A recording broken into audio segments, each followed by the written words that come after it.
Hello guys, my name is Scott Webb. I am with C2C Investment Group. I am the handicapper here.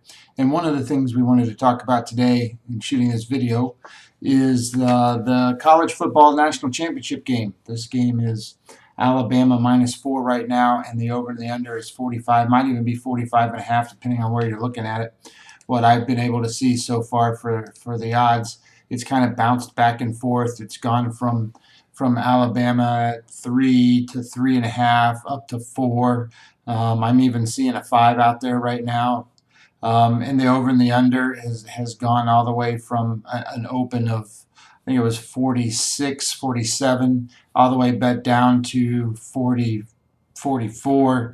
Now it's back up to 45, 46, or 45 and a half in most places. So this game's kind of all over the board. At the same time that it's all over the board, I do believe that there's some good value here, because when you match up these two teams, the reality of it is that Kirby Smart and Georgia, they're going to try to out Alabama in this game.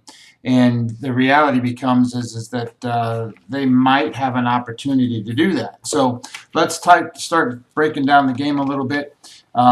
We're going to look at basically how they do in terms of moving the ball, and you're going to find out that these teams are almost identical. So yards per play, Georgia on offense is 6.9 yards per play, on defense 4.7, so that's a differential of 2.2, and that's against the 18th ranked schedule. And Georgia or Alabama on the other side is 6.7 and a 3.9 on defense, so that's a 2.8, but that's against the 47th ranked schedule. So if you were going to try to equalize these numbers, they'd be a lot closer, and there's not really a lot of difference here.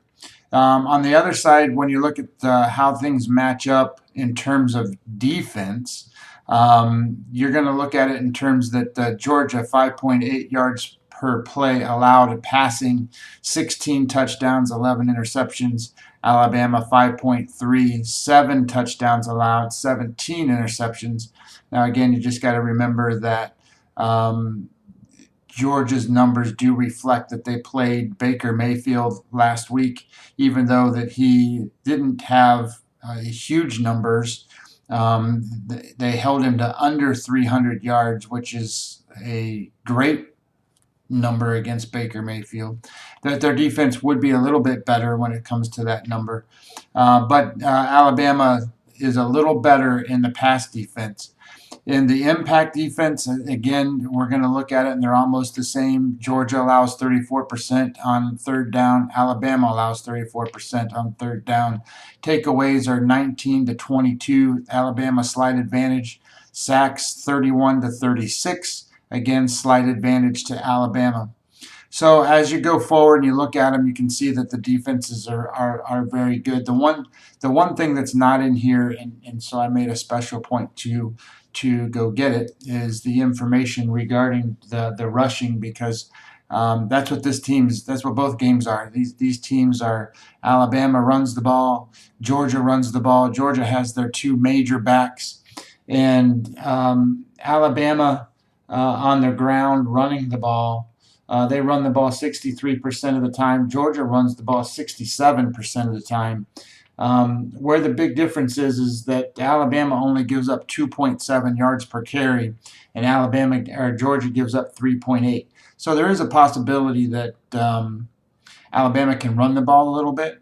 I don't. That's under 4, 3.8 is a huge number. That's a difficult number for anybody to have to try to overcome.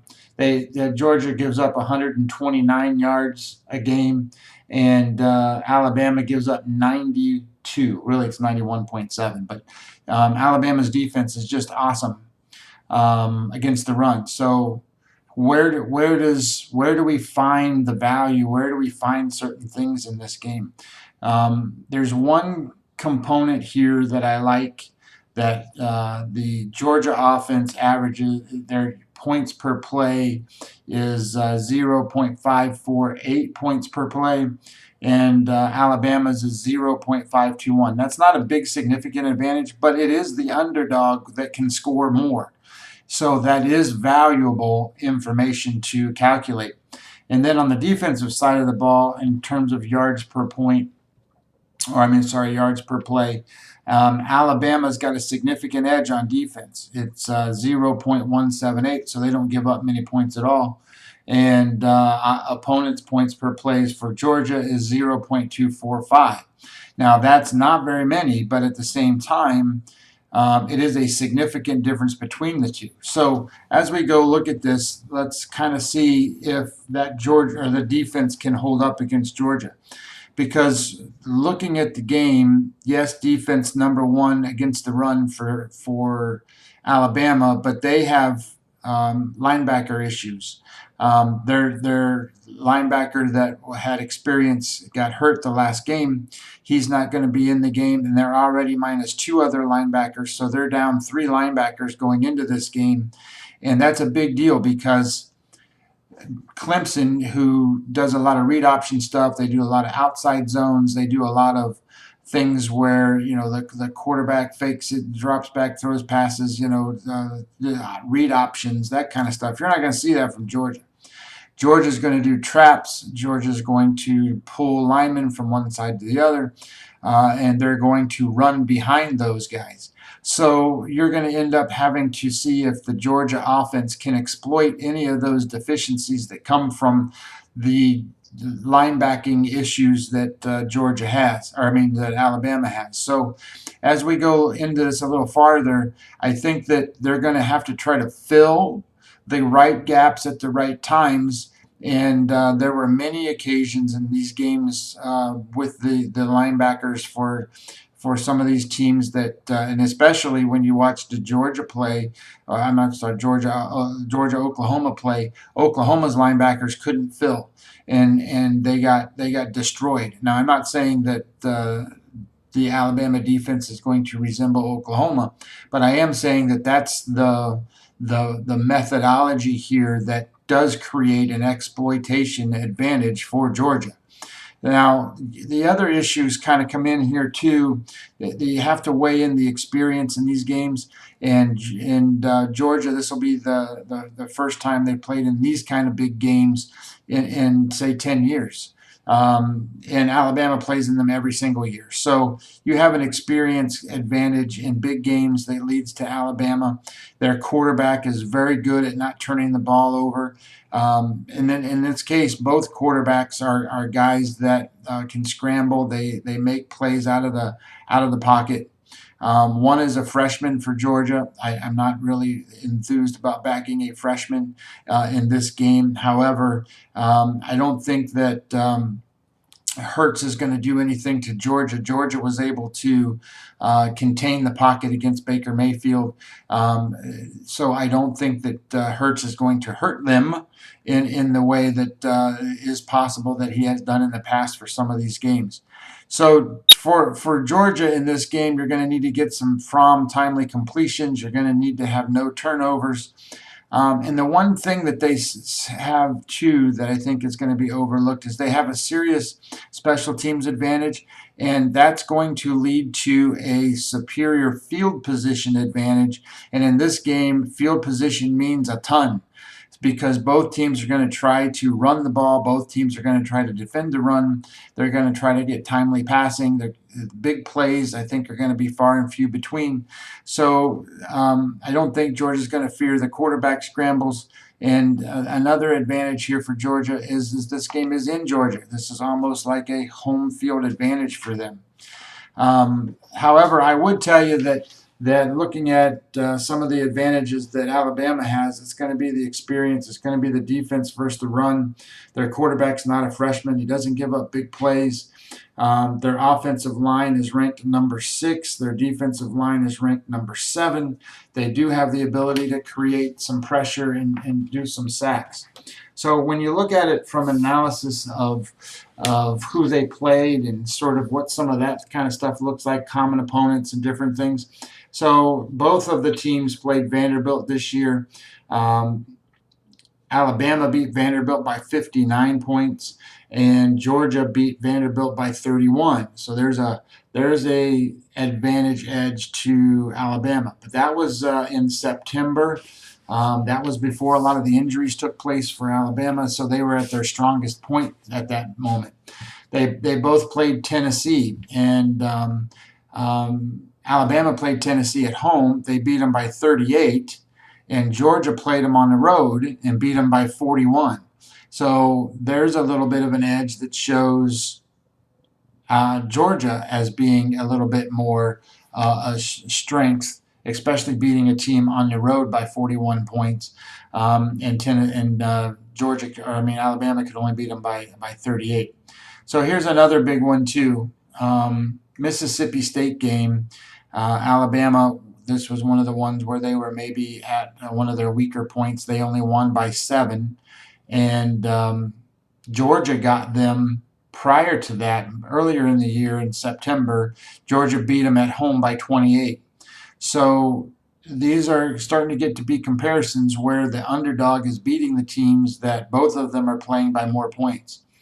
So you look at the Auburn game, and this is going to be an interesting one to look at because Georgia played Auburn twice. So the first time, with the way that Auburn shook out against Georgia or against Alabama, that was in November. It was November the 25th. Again, with the linebacker problems, Alabama only scored or got beat by 12 in that game, and in the week prior to that, Georgia got beat by 23 points. So that was a significant edge, probably going towards the side of Alabama. But when they played on a neutral site, they played again. Georgia in the conference championship game beat Auburn by 21 points. So it sort of levels the playing field here. I think that when you start matching this stuff up, there really is no significant edge to Alabama. There really is no significant edge to Georgia. So it's kind of interesting that you look at all the power ratings and you look at like the Sagan reports and you look at different things. And the numbers generally are going to be less than a field goal. They're going to be around 2, maybe 2.5. In some cases, they actually think that the power rankings go to the Georgia side. So in this game, the way I'm going to play it is I'm going to play the Georgia Bulldogs plus the 4, and I'm going to play under 45. Right now it's 45.5, so we're going to go under the 45.5. And the under is going to be a 2-unit play because this one could be a similar game to like Georgia or to the Alabama LSU matchup from a few years ago when there was hardly any points put on the board. It's going to be an attritional battle where the field position is extremely important, and I do believe that the home field position matchups, I do like the ability that the Alabama linebackers can get exploited in this game.